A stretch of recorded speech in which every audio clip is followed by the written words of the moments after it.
ജനാധിപത്യമാണോ അതോ ഗവർണർ ഭരണമാണോ ഇന്ത്യയിൽ നടക്കുന്നത്? കേരള നിയമസഭയിൽ കണ്ടത് അപൂർവമായ രാഷ്ട്രീയ നാടകങ്ങളായിരുന്നു. നയപ്രഖ്യാപന പ്രസംഗത്തിലെ കേന്ദ്ര വിരുദ്ധ ഭാഗങ്ങൾ ഗവർണർ വെട്ടിമാറ്റുന്നു. ആ ഭാഗങ്ങൾ മുഖ്യമന്ത്രി സഭയിൽ നേരിട്ട് വായിക്കുന്നതിന് പ്രതിപക്ഷം പിന്തുണ നൽകി. ഇതായിരുന്നു നമ്മൾ കണ്ടത്. ഗവർണർ വായിക്കാതെ വിട്ട ഭാഗങ്ങൾ മുഖ്യമന്ത്രി സഭയിൽ വായിച്ചപ്പോൾ അതിനെ പ്രതിപക്ഷം പിന്തുണച്ചത് ഈ വിഷയത്തിലെ ഗൗരവം വർദ്ധിപ്പിച്ചിരുന്നു. എന്നാൽ കളി അവിടം കൊണ്ടും തീർന്നില്ല. താൻ പ്രസംഗിച്ചതിന്റെ വീഡിയോ ദൃശ്യങ്ങൾ ആവശ്യപ്പെട്ടുകൊണ്ട് സ്പീക്കർക്ക് കത്തെഴുതിയിരിക്കുകയാണ് ഇപ്പോൾ ഗവർണർ. തന്റെ പ്രസംഗത്തിന്റെയും അതിനുശേഷം മുഖ്യമന്ത്രി നടത്തിയ പ്രസംഗത്തിന്റെ വീഡിയോ ദൃശ്യങ്ങൾ ആവശ്യപ്പെട്ടുകൊണ്ടാണ് ലോക്ഭവൻ സ്പീക്കർക്ക് കത്ത് നൽകിയിരിക്കുന്നത്. നയപ്രഖ്യാപന പ്രസംഗത്തിന് ശേഷം മുഖ്യമന്ത്രി പ്രസംഗിച്ചതിൽ ഗവർണർക്ക് അതൃപ്തിയുണ്ട്. ഗവർണർ ചില ഭാഗങ്ങൾ വായിക്കാതെ വിട്ടതിനെ മുഖ്യമന്ത്രി സഭയിൽ വിമർശിച്ചിരുന്നു. വസ്തുതാവിരുദ്ധമായ കാര്യങ്ങളാണ് വായിക്കാതെ വിട്ടതെന്നും ഇക്കാര്യം ഒഴിവാക്കുമെന്നും സർക്കാർ ഉറപ്പ് നൽകിയതായിട്ടും ലോക്ഭവൻ നേരത്തെ വിശദീകരിച്ചു. കേരളം മുതൽ തമിഴ്നാടും കർണാടകയും വരെ നീളുന്ന ഈ ഗവർണർ പീഡനങ്ങൾ വെറുമൊരു യാദൃച്ഛിക സംഭവമല്ല. BJP ഇതര സംസ്ഥാനങ്ങളെ തകർക്കാനുള്ള കേന്ദ്രത്തിന്റെ കൃത്യമായ തിരക്കഥ എന്ന് നമുക്കിതിനെ പറയാം. കഴിഞ്ഞ 10 വർഷങ്ങൾക്കിപ്പുറവും കേന്ദ്രം ഭരിച്ചിട്ടും ദക്ഷിണേന്ത്യൻ സംസ്ഥാനങ്ങളിൽ കാലുറപ്പിക്കാൻ കഴിയാത്തതിന്റെ പക അവർ ഗവർണർമാരെ ഉപയോഗിച്ചാണ് തീർക്കുന്നത്.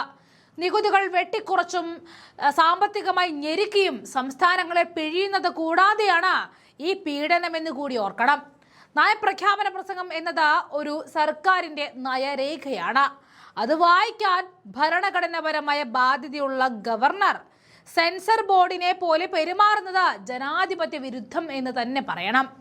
ആരിഫ് മുഹമ്മദ് ഖാന്റെ കാലത്ത് തുടങ്ങിയ ഈ പോര് ഇപ്പോൾ അടുത്ത ഘട്ടത്തിലേക്ക് കടന്നിരിക്കുന്നു. തമിഴ്നാട്ടിൽ MK സ്റ്റാലിൻ സർക്കാരിനോട് ഗവർണർ RN രവി കാണിച്ച അതേ സമീപനം തന്നെയാണ് ഇവിടെയും ആവർത്തിക്കുന്നത്. കർണാടകയിലാട്ടെ ഗവർണറുടെ ഈ ഏകാധിപത്യ പ്രവണതയ്ക്കെതിരെ സുപ്രീം കോടതിയെ സമീപിക്കാനാണ് സിദ്ധരാമയ്യ സർക്കാരിന്റെ തീരുമാനം. ഇത് വ്യക്തമാക്കുന്നത് ഒരൊറ്റ കാര്യമാണ്: ഫെഡറൽ സംവിധാനത്തെ തകർക്കാനുള്ള ആസൂത്രിത നീക്കം നടക്കുന്നുണ്ട് എന്ന്. പലതവണ പലകുറി സുപ്രീം കോടതി ചീഫ് ജസ്റ്റിസുകൾ ഗവർണർമാരെ മാറി മാറി അന്ത്യശാസനം നൽകിയിട്ടും ഇതിലൊന്നും അവർ ഒരു മാറ്റവും വരുത്തിയിട്ടില്ല. മുൻപ് ആരിഫ് മുഹമ്മദ് ഖാൻ കേരളത്തിൽ ചെയ്തതും ഇത് തന്നെയായിരുന്നു. സർവകലാശാല നിയമങ്ങളിലും ബില്ലുകളിൽ ഒപ്പിടുന്നതിലും അദ്ദേഹം കാണിച്ച വൈമുഖ്യം സമാനമായിരുന്നു. നയപ്രഖ്യാപന പ്രസംഗം എന്നത് ഒരു സംസ്ഥാന സർക്കാരിന്റെ അവകാശമാണ്. മന്ത്രിസഭ അംഗീകരിച്ച നയങ്ങൾ ജനപ്രതിനിധികൾക്ക് മുന്നിൽ അവതരിപ്പിക്കുക എന്ന ചടങ്ങ് മാത്രമാണ് ഗവർണർ നിർവഹിക്കേണ്ടത്. എന്നാൽ തനിക്കിഷ്ടമില്ലാത്ത ഭാഗങ്ങൾ ഒഴിവാക്കാൻ ഗവർണർക്ക് എന്തധികാരമാണുള്ളത്? കേന്ദ്ര സർക്കാരിന്റെ നയങ്ങളെ വിമർശിക്കുന്നത് എങ്ങനെയാണ് വസ്തുതാ വിരുദ്ധമാകുന്നത്? പ്രതിപക്ഷത്തിരിക്കുമ്പോൾ ഇത്തരം വിമർശനങ്ങൾ സ്വാഭാവികമാണ്.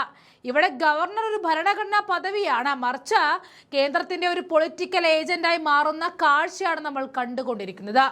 രാഷ്ട്രീയമായിട്ട് പല അഭിപ്രായ വ്യത്യാസങ്ങൾ ഉണ്ടെങ്കിലും സംസ്ഥാനത്തിന്റെ അധികാരത്തിന് മേൽ ഗവർണർ കടന്നു കയറുമ്പോൾ ഭരണപ്രതിപക്ഷ ഭേദമന്യേ എല്ലാവരും ഒന്നിക്കുന്നു എന്നതും ശ്രദ്ധേയമാകുന്നു. ഗവർണർ വീഡിയോ ദൃശ്യങ്ങൾ ആവശ്യപ്പെട്ടത് സഭയെയും സ്പീക്കറെയും സമ്മർദ്ദത്തിലാക്കാനാണ് എന്നത് വ്യക്തമാണ്. സഭയ്ക്കുള്ളിലെ നടപടികളിൽ ഇടപെടാൻ ഗവർണർക്ക് എത്രത്തോളം അധികാരമുണ്ട് എന്നത് വരും ദിവസങ്ങളിൽ വലിയ നിയമയുദ്ധത്തിന് വഴി തുറക്കും.